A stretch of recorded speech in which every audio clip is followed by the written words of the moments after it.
Bistado sa CCTV ang pag-akyat bahay ng isang lalaki sa Rodriguez, Rizal.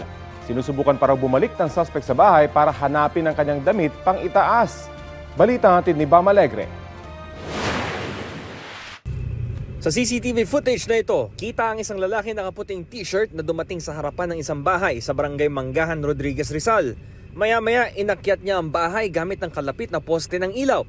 Nakunan din ng CCTV ang paglabas ng suspect mula sa second floor ng bahay. Wala na siyang damit pang itaas. Dali-dali siyang nag-eskapo pababa sa poste ng ilaw.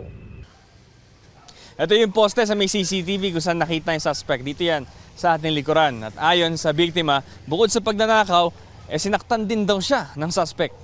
Ipinakita ng biktima sa pulisya ang mga natamo niyang sugat mula sa suspect. Natangay raw ng suspect ang bag niyang may wallet at may lamang 3,000 pesos at mga ID.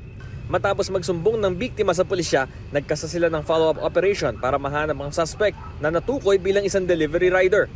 Ang modus po nito ay dahil nga delivery rider, habang nagde-deliver po siya ng kanyang mga parcel, ay naghahanap na rin po siya ng possible na magiging biktima. Bali, ang na-recover lang po natin na ebidensya laban sa kanya ay yung kanyang t-shirt po na naiwan sa bahay. Sa wallet yung nanakaw pong bag na may laman pong pera at ID ay hindi na po natin na-recover sa suspect. Sa tulong ng tip mula sa barangay, natuklas ang sinubukang bumalik ng suspect sa pinangyarihan ng krimen dahil hinahanap daw niya na walang t-shirt. Dito na natrack ang kanyang pagkakakilanlan at ang tirahan niya sa kalapit na barangay San Isidro kung saan siya naaresto. No comment ako dun, sir. Naharap ang suspect sa kasong robbery pati na rin physical injury dahil sa pananakit sa biktima.